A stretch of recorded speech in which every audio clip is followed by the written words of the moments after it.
Você já se perguntou por que o mal parece sempre estar um passo à frente? Por que tantas vezes quem mente, manipula ou corrompe consegue não apenas sobreviver, mas prosperar? Não é só coincidência, e definitivamente não é azar. Existe algo mais profundo operando por trás disso, algo estrutural, algo que Maquiavel enxergava com desconcertante clareza. O mal não é um acidente no sistema. Em muitos casos, ele é o sistema. E isso dói de admitir, porque nos ensinaram que o bem deveria vencer, que o justo prevalece, que a verdade liberta.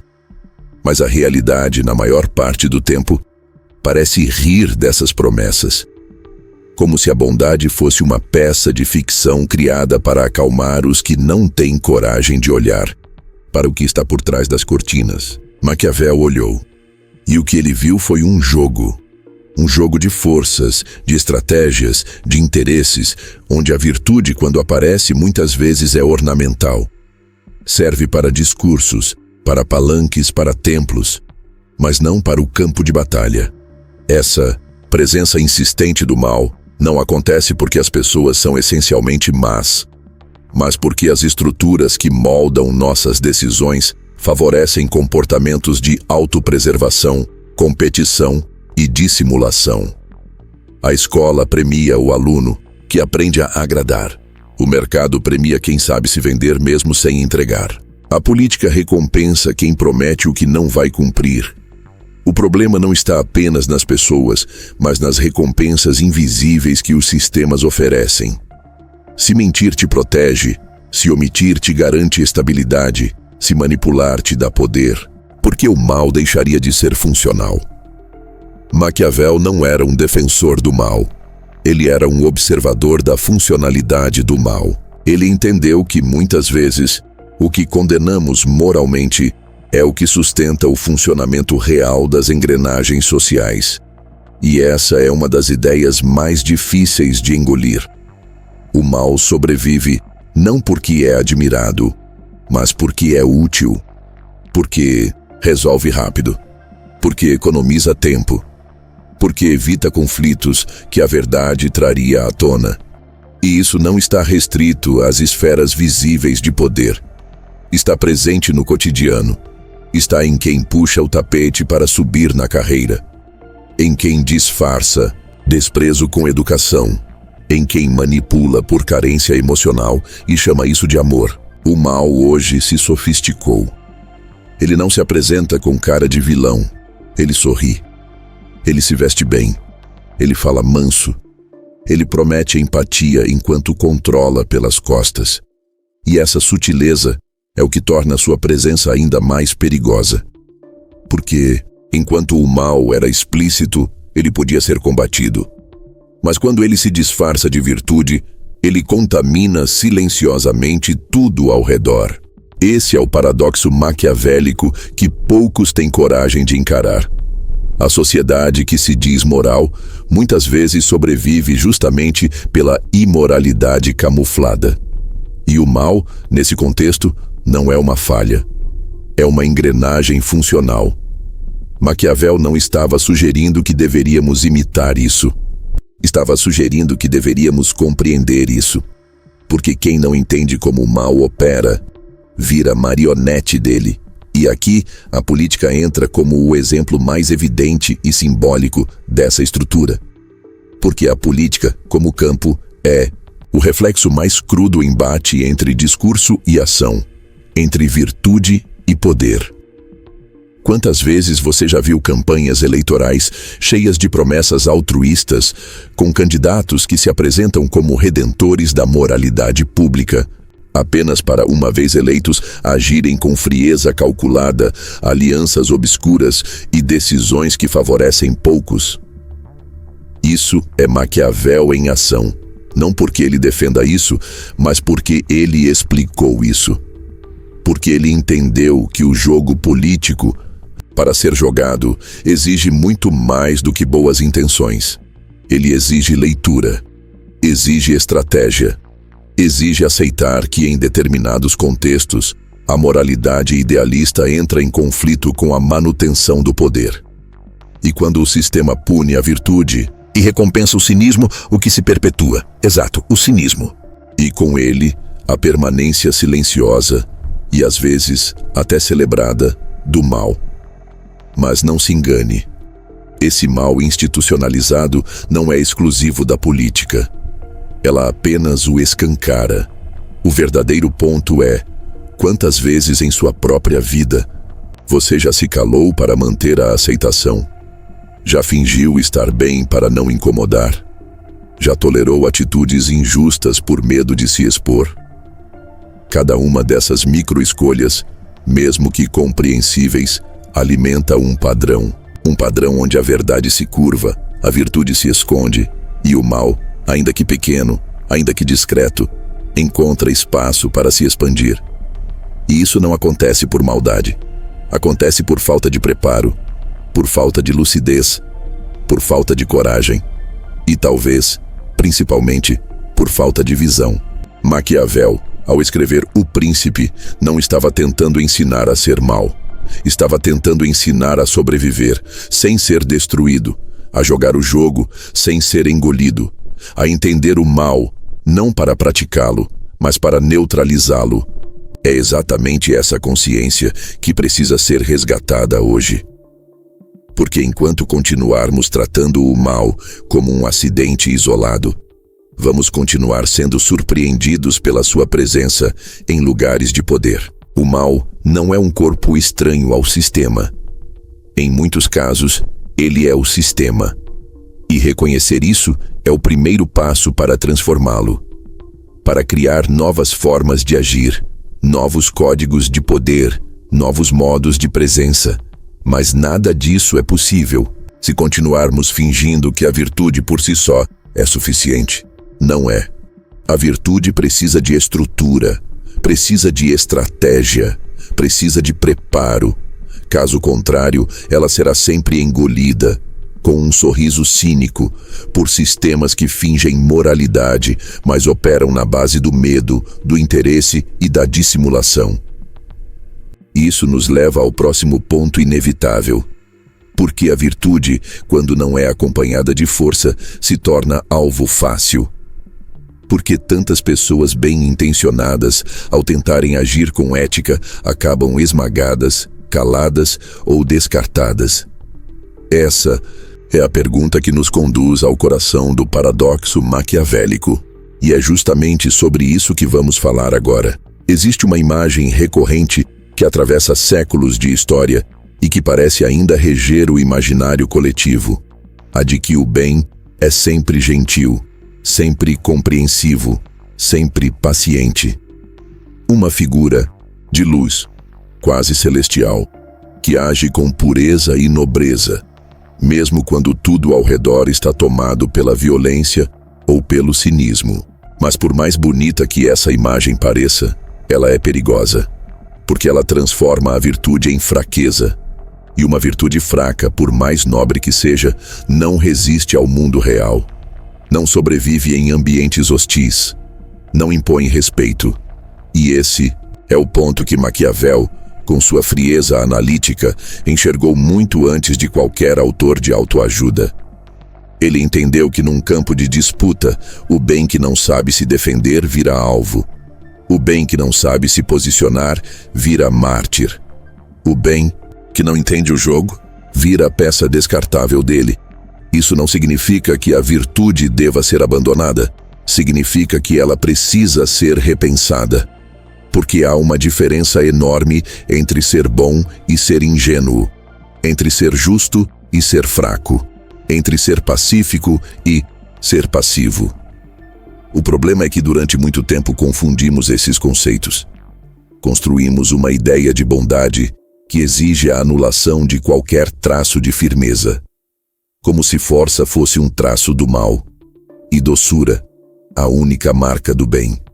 Só que o mundo não funciona com base em idealizações. Ele funciona com base em relações de poder, em dinâmicas emocionais, em jogos invisíveis. E nesse campo, o bem que não impõe presença, que não sustenta suas fronteiras, que não sabe recuar ou contra-atacar estrategicamente, é percebido como frágil. E o frágil, nesse jogo, ou é protegido, o que raramente acontece, ou é explorado. Quantas vezes você já viu isso na prática? Gente boa, realmente boa sendo usada, sendo enganada, sendo colocada de lado. Não por falta de mérito, mas por excesso de docilidade. Por não saber se impor. Por não saber dizer não. Por não entender que para permanecer íntegro, é preciso estar inteiro. E estar inteiro exige presença, exige força, exige a capacidade de ser gentil sem ser manipulável, compreensivo sem ser permissivo, ético sem ser omisso. O bem que não sabe se proteger se transforma em alimento para o mal. É como um jardim que não tem muro, bonito sim, mas vulnerável a qualquer invasão. E aí vem a pergunta inevitável: por que não nos ensinaram isso? Porque, em vez de nos prepararem para sustentar a virtude no caos, nos ensinaram a repetir mantras sobre bondade enquanto a realidade nos engole? A resposta, infelizmente, é simples. Porque é mais confortável. Porque é mais fácil ensinar docilidade do que ensinar presença. Mais fácil controlar gente que busca agradar do que gente que busca integrar. A cultura da passividade foi vendida como virtude porque serve a estruturas que não querem ser questionadas. E esse é o ponto que mais dói. Muita da virtude que nos ensinaram não é virtude. É condicionamento. É medo travestido de nobreza.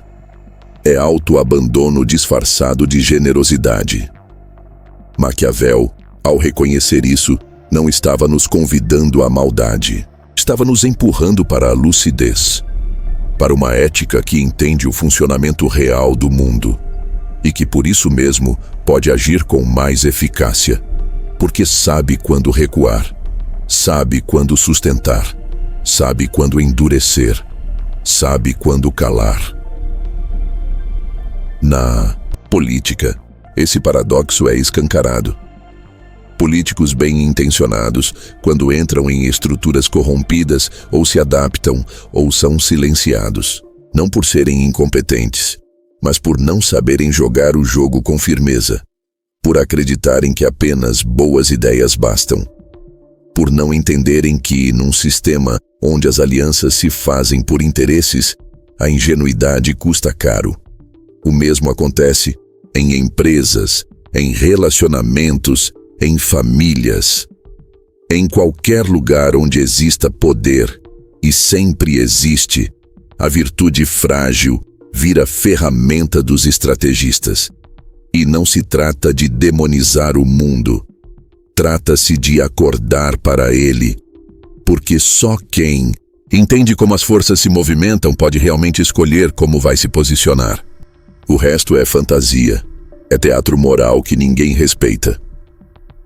A boa notícia é que esse padrão pode ser rompido, mas não por quem insiste em ser apenas bonzinho, e sim por quem decide integrar força e virtude, por quem entende que firmeza é, sim, uma forma de amor, que clareza é uma forma de respeito, que limites são uma forma de cuidado, e que não existe virtude verdadeira sem força para sustentá-la.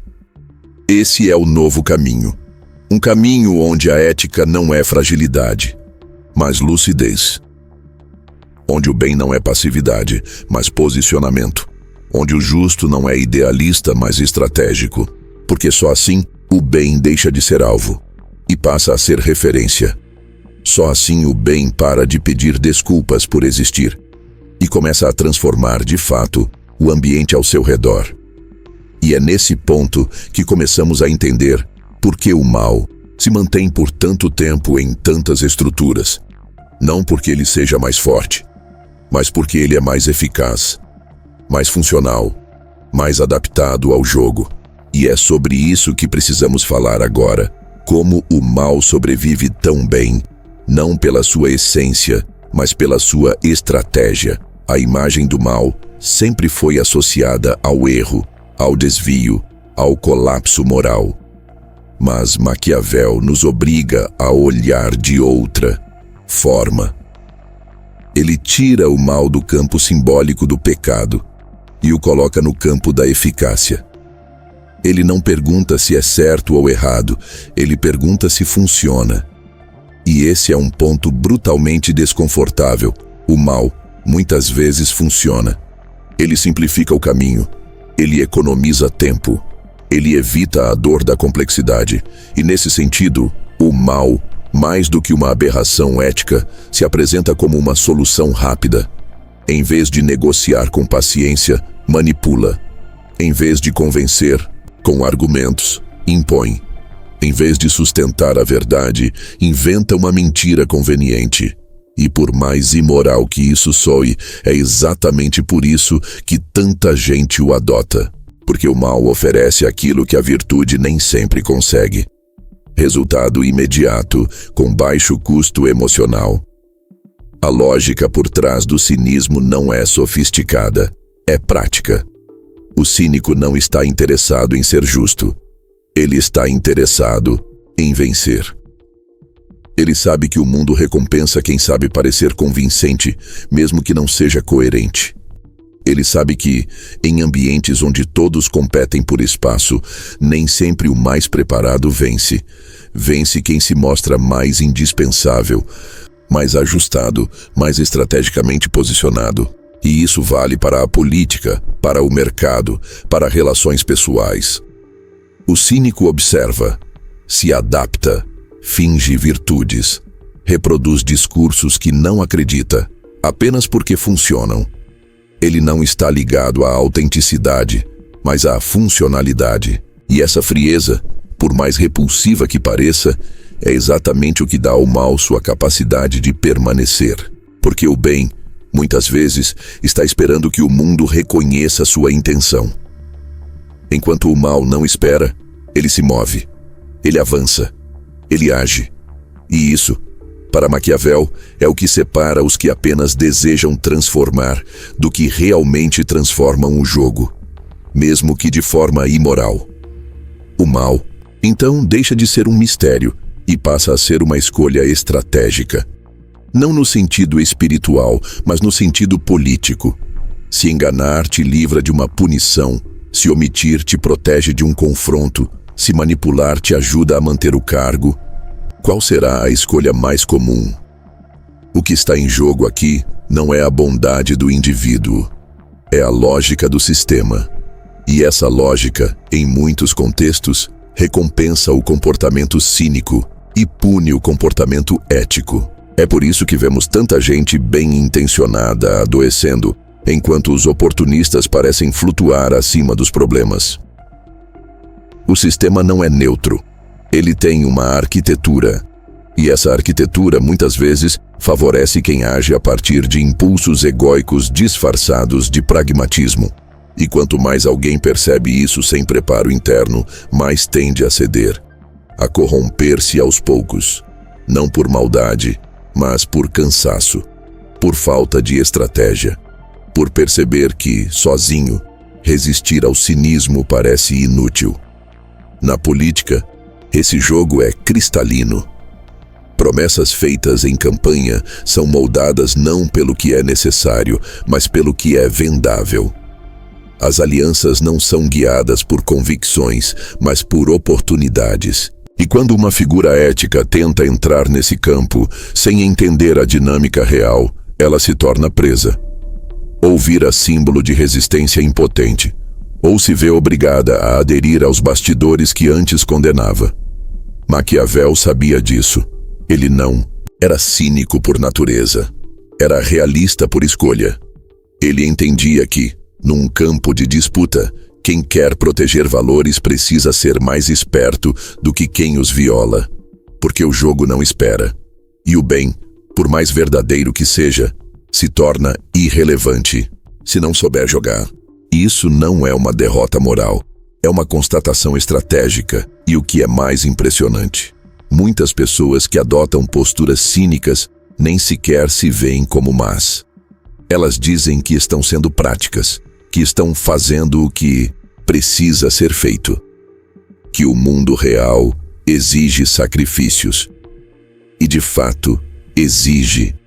Mas quando esses sacrifícios se tornam rotina, quando a flexibilidade ética vira padrão, quando os acordos com a própria consciência deixam de incomodar, o mal já venceu por dentro, porque não precisa mais se disfarçar.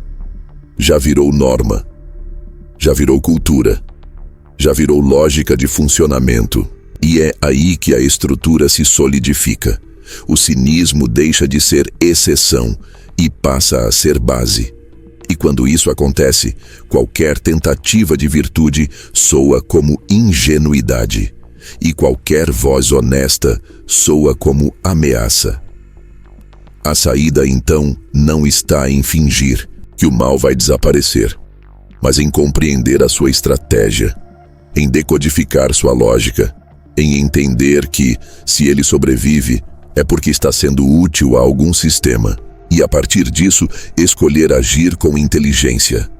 Não com ingenuidade, não com raiva, não com ilusão, mas com lucidez. A lucidez que permite jogar o jogo sem se entregar a ele. A lucidez que permite construir uma nova narrativa dentro da realidade existente, sem negar sua dureza. É possível ser virtuoso e estratégico, é possível ser justo e eficaz. Mas isso exige um novo tipo de virtude. Uma virtude que não se ofende, que não se assusta, que não se retrai. Uma virtude preparada para o embate. E para isso, é preciso primeiro aceitar o paradoxo. Em alguns contextos, ser bom é insustentável se você não souber ser forte. E é justamente esse paradoxo que nos leva ao próximo passo. Porque se o mal opera com tanta eficácia e o bem continua sendo esmagado por falta de preparo, a pergunta agora é: como manter a virtude viva sem deixá-la vulnerável? Como agir com ética sem ser engolido pela estrutura? E é sobre isso que vamos falar agora. Ser bom. Poucas ideias carregam tanto peso moral e simbólico quanto essa. Desde cedo nos dizem que o mundo precisa de mais bondade, mais empatia, mais honestidade. E de fato precisa. Mas o que ninguém nos conta é que muitas vezes ser bom se torna insustentável. Não porque a bondade seja um erro, mas porque o mundo em que essa bondade tenta se manifestar nem sempre está preparado para acolhê-la, muito menos para protegê-la. E é aqui que começa o paradoxo. Porque à medida que tentamos sustentar a virtude, percebemos que ela não é apenas uma escolha individual. Ela é uma provocação coletiva. Toda vez que você age com verdade, num ambiente que opera por conveniência, você se torna um corpo estranho. Toda vez que você escolhe a ética num sistema que recompensa o cinismo, você vira a ameaça.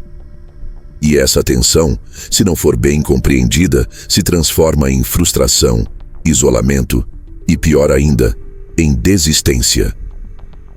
Esse é o paradoxo que Maquiavel reconheceu, ainda que com outras palavras. A virtude, sozinha, pode ser bela, mas é frágil. Ela precisa de amparo, de estratégia, de estrutura. Caso contrário, vira alvo fácil. E aqui não estamos falando de virtude como imagem moral. Estamos falando da virtude como ação concreta, como decisão difícil, como escolha incômoda. Porque ser bom de verdade não é ser bonzinho, é sustentar o que é certo mesmo quando isso custa caro. Só que essa sustentação exige preparo, exige blindagem emocional, exige leitura de contexto. Porque o mundo não vai te aplaudir só porque você foi honesto.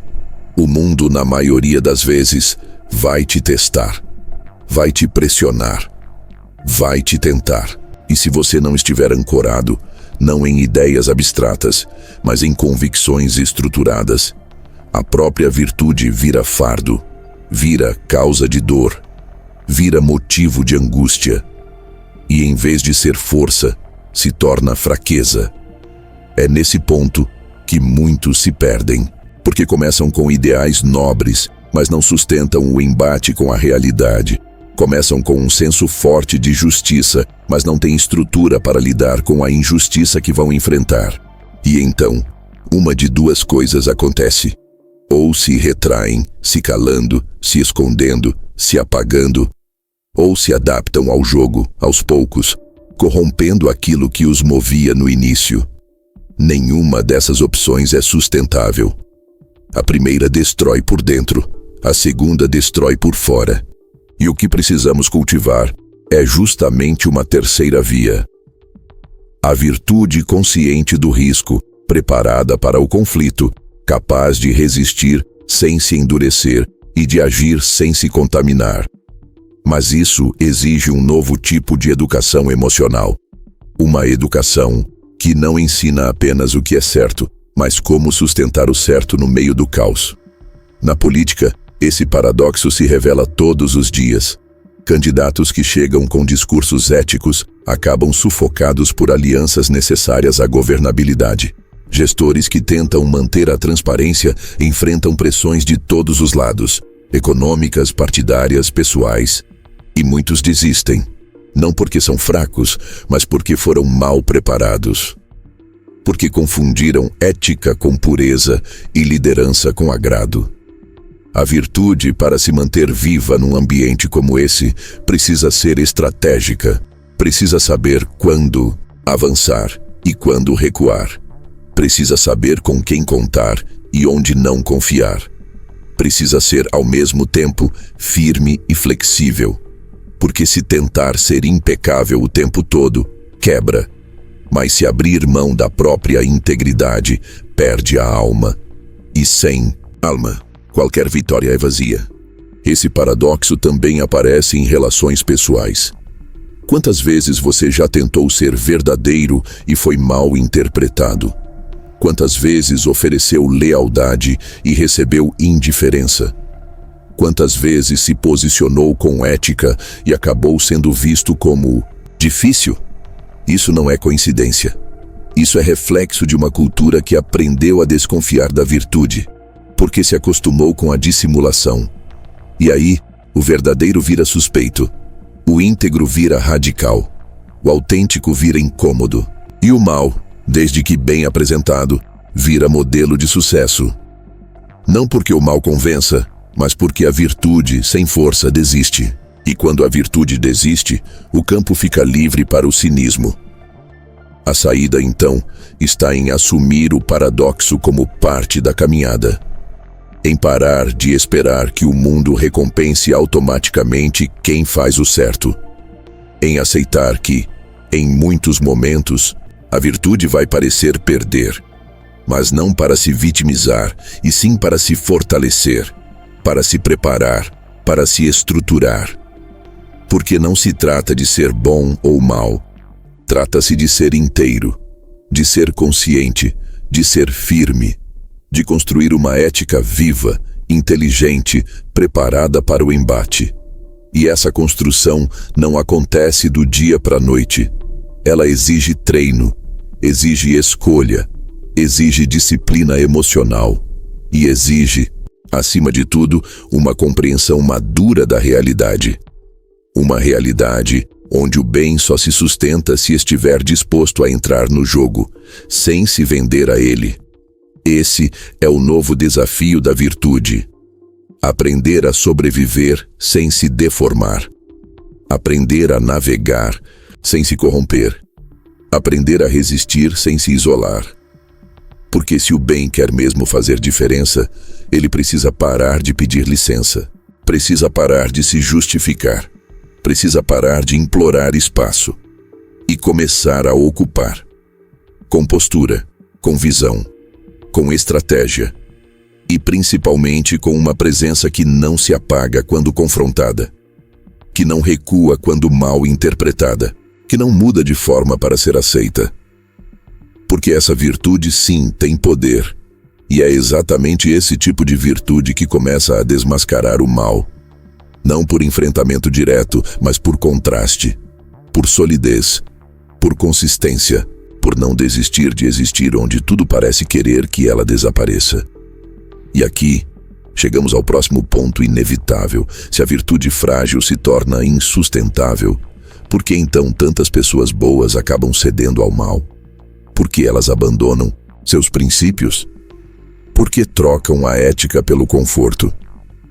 A resposta está na sedução sutil do poder. E é sobre isso que vamos falar agora. A maioria das pessoas não acorda de manhã pensando: hoje vou trair meus princípios. A queda, quando acontece, é quase sempre silenciosa, gradual, e começa com algo que ninguém gosta de admitir: o mal é sedutor. Ele não chega com rosto ameaçador, chega com uma promessa. A promessa de que, se você ceder só um pouco, tudo ficará mais fácil. Que se você ignorar só um detalhe, o caminho será mais curto. Que se você mentir só uma vez, conseguirá proteger algo maior. E essa voz é sedutora porque apela exatamente onde estamos mais frágeis. Na pressa por resultado, no medo da rejeição, na vontade de ser aceito, de vencer, de pertencer. A sedução do mal não está apenas em sua eficiência aparente, mas no alívio momentâneo que oferece diante da tensão de sustentar a integridade. É assim que se começa. Não com grandes decisões, mas com concessões pequenas. Uma omissão aqui, uma distorção ali, uma aliança questionável que parece inofensiva. O indivíduo ainda se vê como ético. Ele só está fazendo o que precisa ser feito. Só está sendo esperto. Só está evitando problemas. Mas aos poucos, ele para de questionar. E quando para de questionar, para também de perceber que está se afastando de si. Maquiavel via isso acontecer em escala de Estado. Mas o mesmo movimento ocorre dentro de nós. O mal entra quando a vigilância interna adormece, e ele não precisa destruir, basta convencer. Convencer que abrir mão da virtude é, na verdade, um passo necessário para se manter no jogo. E quanto mais pressão externa existe, mais essa narrativa ganha força. E o curioso é que muitos dos que cedem ao mal não o fazem por ganância ou crueldade. Fazem por exaustão. Fazem por medo. Fazem por não enxergar outra saída.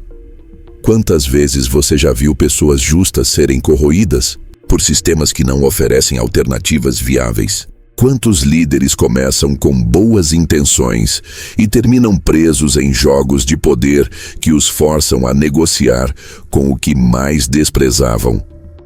Esse não é um desvio individual, é um reflexo coletivo.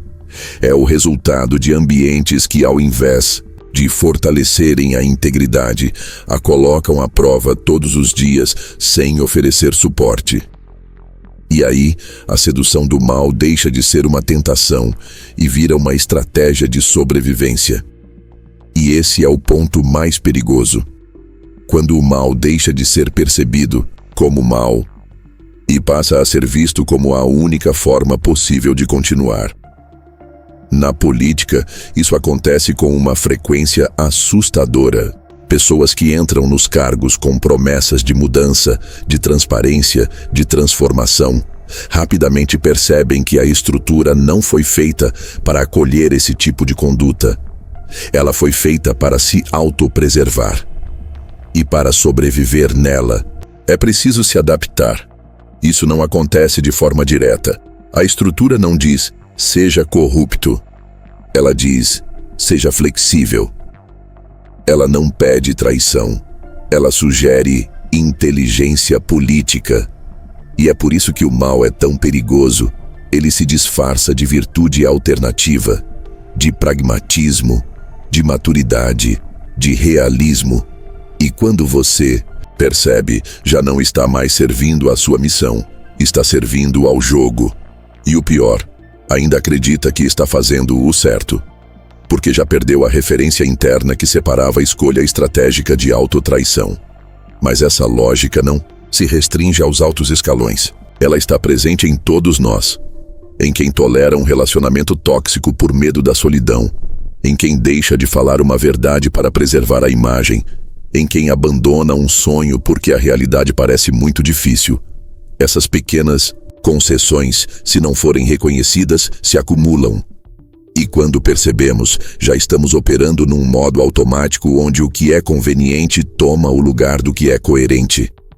A sedução do mal, nesse sentido, não é um evento. É um processo.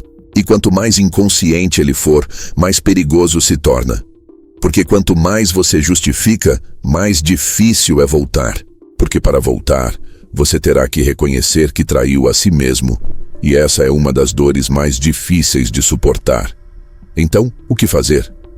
A resposta não está em se blindar contra o mal com discursos moralistas. Isso apenas cria uma couraça, que pode ser quebrada com o primeiro impacto real.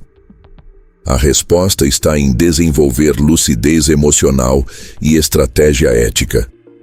Em entender que o mal seduz, sim. E é exatamente por isso que precisa ser compreendido. Quanto mais você conhece seus próprios pontos fracos, mais preparado está para resistir. Quanto mais entende a lógica do jogo, mais pode decidir conscientemente até onde vai e até onde não vai. Isso exige presença, exige preparo, exige construir uma identidade que não dependa de validação externa para se manter íntegra. Porque é aí que está a verdadeira proteção contra a sedução do mal, em não precisar do que ele oferece. E isso nos leva a uma virada essencial. Até aqui, vimos como o mal se estrutura, como a virtude se fragiliza, como até os melhores cedem. Mas agora é hora de virar o jogo.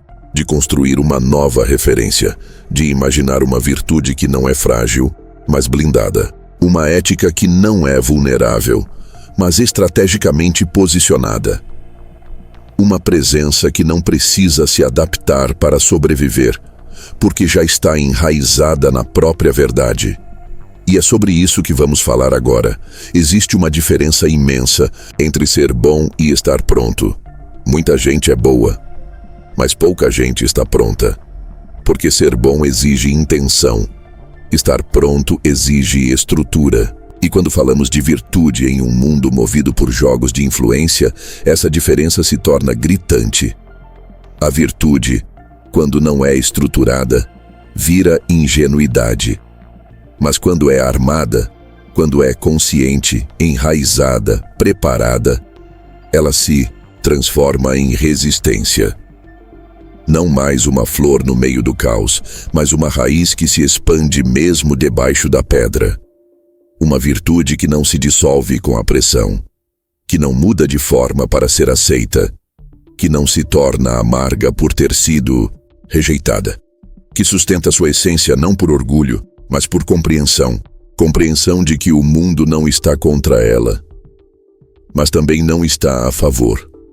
E por isso mesmo, ela precisa ser firme. Maquiavel jamais disse que a virtude era inútil. O que ele dizia com brutal clareza é que a virtude precisa ser acompanhada de inteligência. E inteligência aqui não é esperteza, é visão.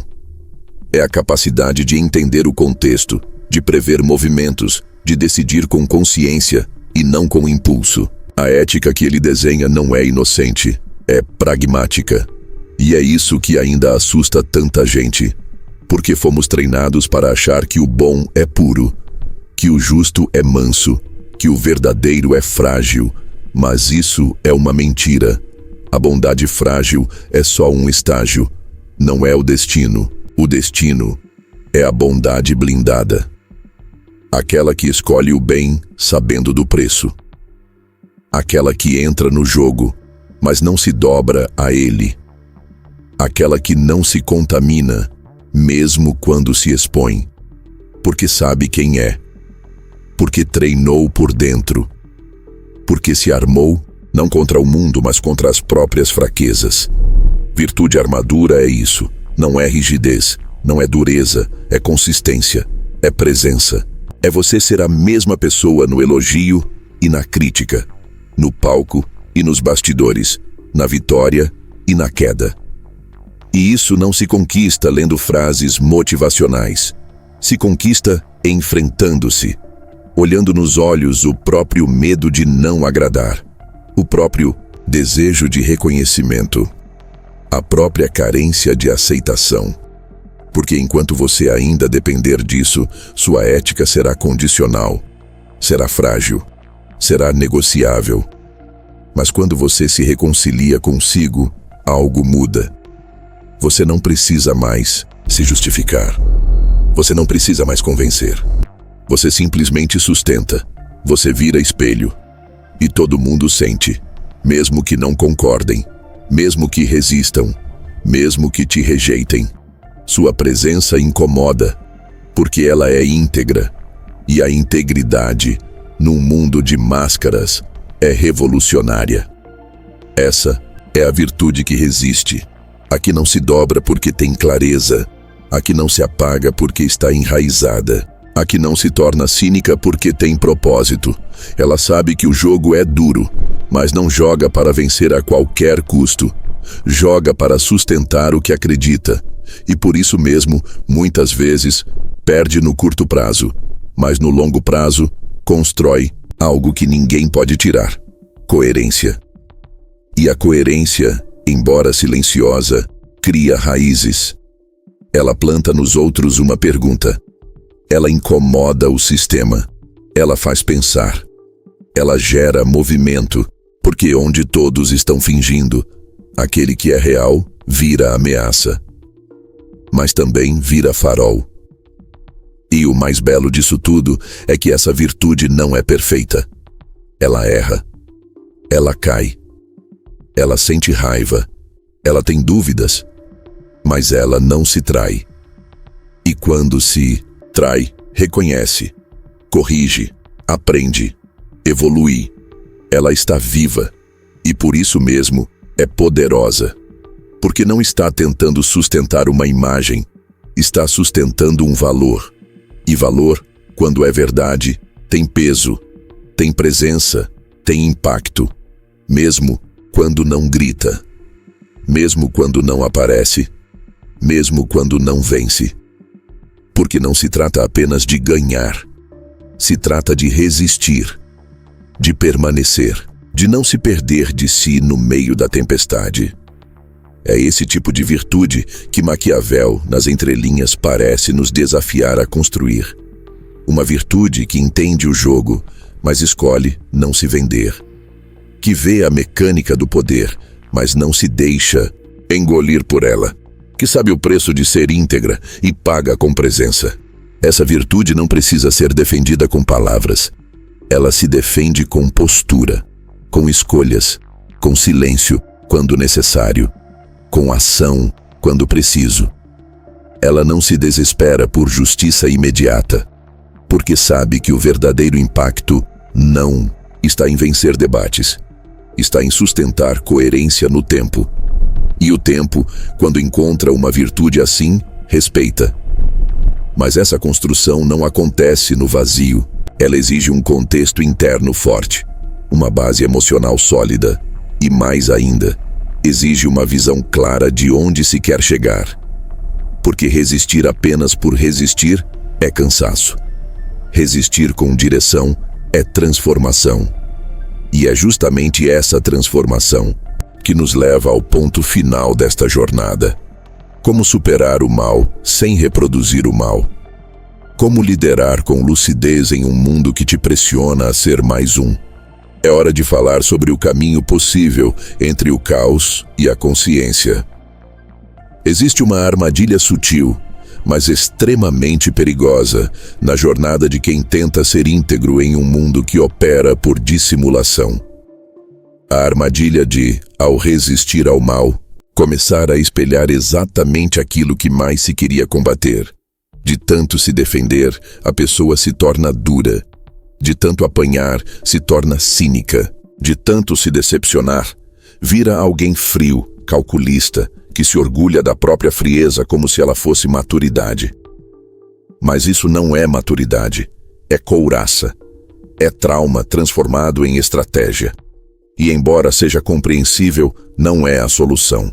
Porque o verdadeiro desafio não é apenas não se corromper, é não se transformar naquilo que você tentou superar. E isso só é possível quando se adota o caminho da lucidez. Um caminho onde ética não é performance, onde firmeza não é defensiva e onde a consciência não se perde mesmo no meio do caos. Lucidez é mais do que clareza, é mais do que inteligência. É a capacidade de enxergar as sombras, suas e dos outros, sem negá-las e sem se identificar com elas.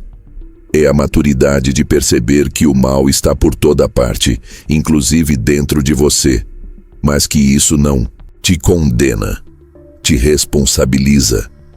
Porque se o mal se esconde nos impulsos mais humanos, medo, vaidade, orgulho, desejo de controle, então não basta apontá-lo no outro.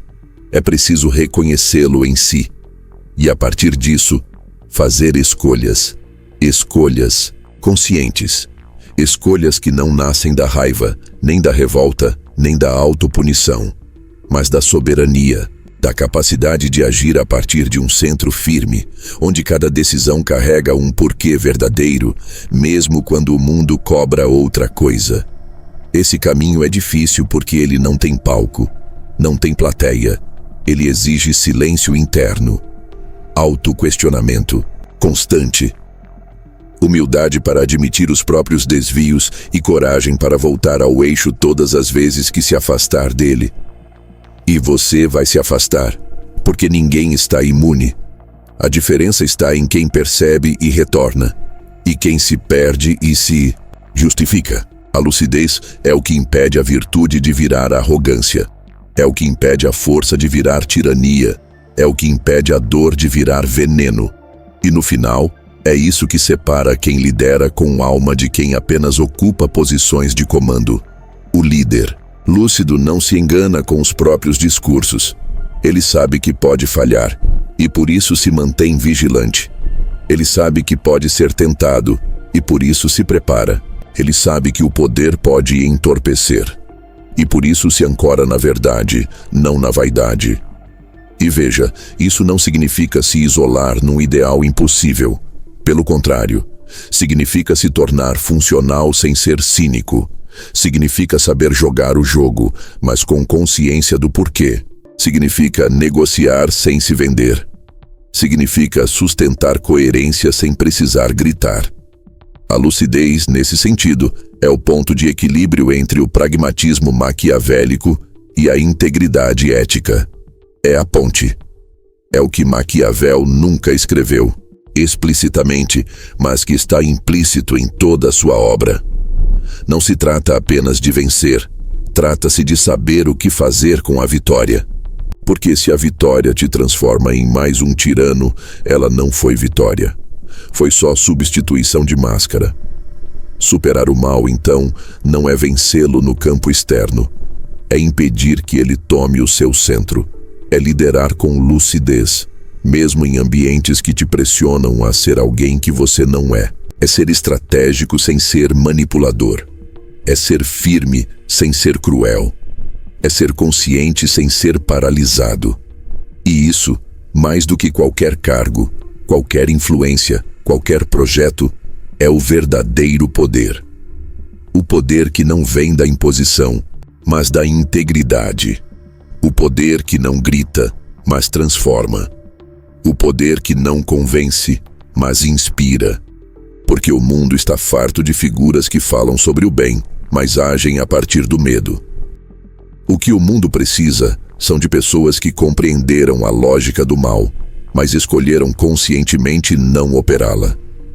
Pessoas que sabem que a virtude, para ser real, precisa ser armada, precisa ser estratégica, precisa ser lúcida, mas que, acima de tudo, precisa ser mantida. Mesmo quando ninguém mais acredita nela, essa é a liderança que o século XXI exige. Não mais feita de heróis idealizados ou vilões calculistas, mas de seres humanos inteiros, preparados, conscientes. Gente que não se dobra para agradar, mas que também não endurece para se proteger. Gente que reconhece o mal, mas escolhe o bem. que entende o jogo, mas joga com propósito, que vê as sombras, mas caminha com luz. Essa é a revolução silenciosa que começa em você. E o mais importante, ela não precisa de permissão para existir. Ela só precisa de uma escolha que se renova todos os dias, entre ser mais um ou ser inteiro.